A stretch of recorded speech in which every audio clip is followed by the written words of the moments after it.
It's Roger and James here from the DisKingdom Podcast. In this episode, we're going to be talking about the new kind of announcement from Disney regarding Pixar Pier over at Disney's California Adventure. There's going to be a ton of new stuff kind of coming in 2018. This is kind of previously announced earlier at the D23 Expo, but they have now come out and said it's going to be opening up summer 2018. They're going to be transforming the whole of the Paradise Pier into Pixar Pier. So what that means is they are going to be renaming the Screaming roller coaster to the Incredicoaster, so they're going to be giving that a do-over. 4 interactive neighborhoods, themed food and beverages and merchandise. As part of this, there's going to be a new Pixar Fest, which is a new fireworks show, which is a limited time thing that runs from April 13th. I think this thing will probably run for a while. They're also going to be re-changing up the Ferris wheel and making all the little giving them all Disney Pixar characters. Also over at the little game area, they're going to be upgrading them to including characters from Bugs Life, La Luna, and Wall-E on the boardwalk there. There's also going to be new food. Ariel's Grotto and the Cove Bar are going to be changed into Pixar themed lounge, offering views of the area.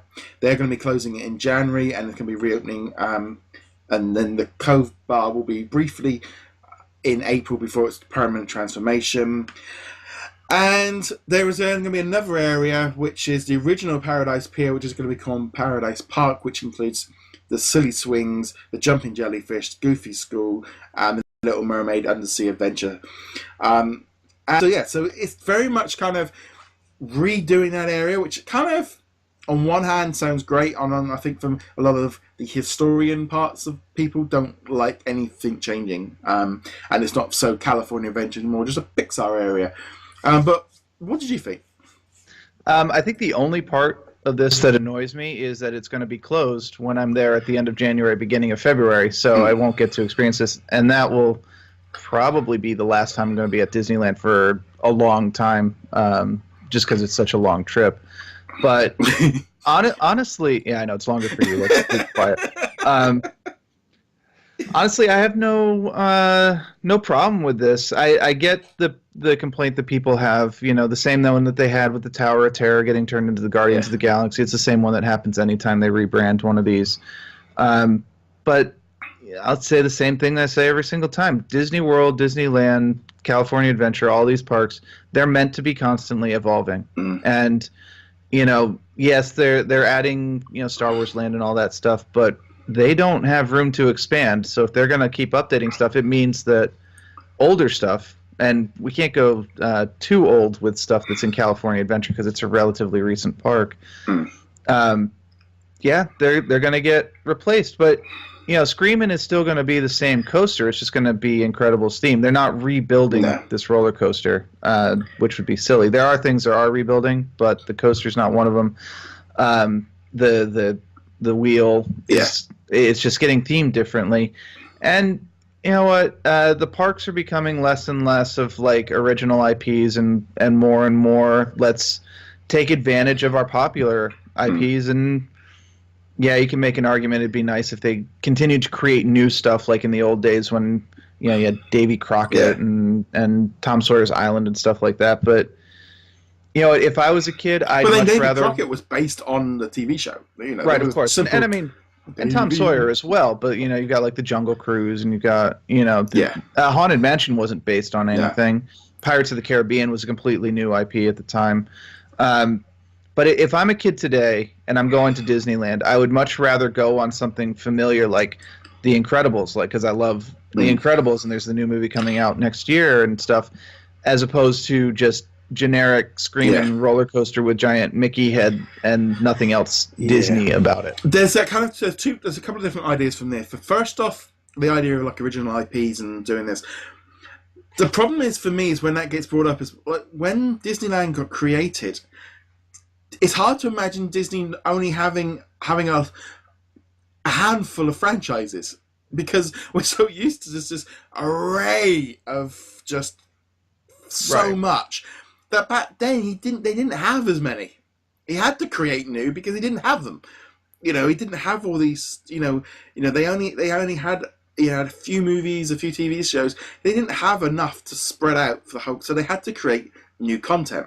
Now it's different. Now, and the thing is as well, is if you're watching on television or you're browsing the internet, and it's California Screaming roller coaster, okay, Incredibles coaster. If you are new, and also it's that thing as well, it makes it look something old is new, but also it jumps out on the page because instantly everyone goes, the Incredibles. Oh, it sells better to the people that are new, or it also can everyone goes, look at all this new stuff here. Well, that's just repaints, but on paper it looks stronger. The Tower of Terror versus Guardians of the Galaxy. Guardians of the Galaxy on paper is stronger. When you're looking on a sheet of a list of things, Guardians of the Galaxy means more to people now than something non-generic. And I think, unfortunately, Disney kind of has this, the parks have this historical thing. For me, Disneyland California Adventure doesn't have that. It's new, it got created recently, it doesn't have that. You know, I went to Disneyland twice, we never went in there because at the time it was dreadful. When guidebooks recommended you didn't go there, waste your time there. You know, that was what it was like, because the theming was just, it didn't make any sense. Yeah, and it's slowly been working its way up. And the other times I've been to Disneyland, I've definitely got the park hopper. I've been going to both because there's been plenty to do there. But yeah, in the beginning there wasn't, and I think Screamin' was a huge addition to the park. But now, you know, like you were saying, and like I was alluding to earlier, it's much easier to pitch to somebody. Wouldn't you like to go on the Incredicoaster, or whatever it's going to end up being called, versus something that's literally just called Screaming? Yeah, I mean, it's not a very good name for the coaster to begin with, and it doesn't say Disney. It doesn't include that Disney magic that kids really do get attached to. You know, maybe we get attached to the historical value. Like, I grew up with the Tower of Terror. I grew up with the Great Movie Ride. The Great Movie Ride's gone from Disney World or Hollywood Studios. And while I am sad because I know it's not one of your favorites, but I always went on it at least once just because it was kind of a nice, relaxing ride. And I have a very strong appreciation for a lot of these classics, so it was fun to see them. But it's gone. It's getting replaced with the Mickey Railroad Chase or whatever it's going to be, and that's just what happens. The parks are changing. They're evolving. It's a good thing. Even if what it gets replaced with isn't as good as what was originally there, I don't think that's going to be the case. But even if that is true, it's good to have the parks continually evolving. Yeah, I mean, this very much feels like a way of just shoehorning Pixar in because it's going to be cheaper than creating new content. Disneyland have always had that issue with space. I just feel it's that kind of thing. I think it's almost that thing of the continuation of there's so many brands and franchises that can be spread out, so it makes sense to kind of do this. And it's like, you know, like the Incredibles coaster, you know, chuck one up in the Hollywood studios, do something different, you know, bring, you know, this content. You know, Disney are so slow sometimes to get their franchises into the park. It's like thinking the Incredibles. You've got Incredibles 2 coming out soon. Incredibles is such a great movie, and we are, when was it released? 10 years ago? And we're finally getting an attraction based on it. Yeah, up until now, the only Incredibles in the park are like in the dance party, or in the parades. That's it. There's nothing else Incredibles themed.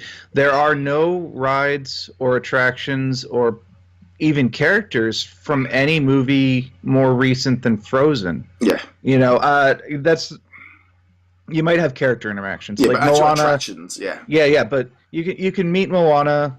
Judy and Nick are in like one of the dance parades and stuff like that. But there are no rides. There's barely even any like pins or merchandise or anything for anything past Frozen. Now, if you love Frozen, we've got a lot to sell you. But Zootopia, Big Hero 6, even with a TV show coming out soon, there's not much. And it takes them a while. And the Pixar is the same way. Up until recently, unless it was Finding Nemo or Toy Story, they really weren't. They didn't have a presence in the park. No. Cars in Disneyland, but not anywhere except there. No, we got a little ride over in Disneyland Paris, but that's Diddy. But it's that thing as well. Because there's a whole we've got a great crushed roller coaster there. It's just, to me, I just read that and I was like, yeah, cool. That makes complete and utter sense. And I'll be honest, I think it's just going to continue to go through. They're going to anything that's not really. I think bar what I would call the It's a Small World, Pirates, Haunted Mansion, Jungle Cruise. No, Jungle Cruise. Personally, you could mow that. You could fill that in and put a car park there. Would be more useful to me. But the Jungle Cruise is untouchable because it was Walt Disney's favorite. Yeah. So it's never. That's been stated so many times. It's not going anywhere. Yeah. But it's just awful.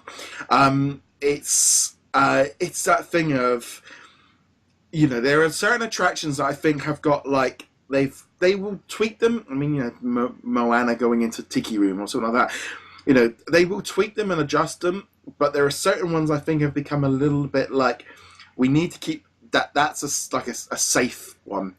Anything that is not really kind of, I would say, from the original era is pretty much up for removal or changing. And I think they're just looking at things of going, what sells better? Let's take an old attraction. Look at Maelstrom. Slap Frozen on it, and suddenly it's got a 3-hour wait. It was, it's just common sense, and I think it's as good. I think it's just going to make California Adventure just more Disney-fied. And some people don't like it. Well, that's the point of a Disney park. And for most people, you go to Disney to go see Disney stuff. That's what you're there for. Yeah, I mean, if Haunted Mansion and Pirates weren't considered so Disney now, they would have been replaced easily. Yeah. It's a Small World would have been swapped out for something a long time ago. They survived, but most of these other rides, Peter Pan's never going to change. That's another one that's always going to be the way it is. But then almost Peter Pan is a character that they. It's a straight up Disney character. Yeah. And but the ride isn't going to get updated, or if it does, it'll be very minor ways.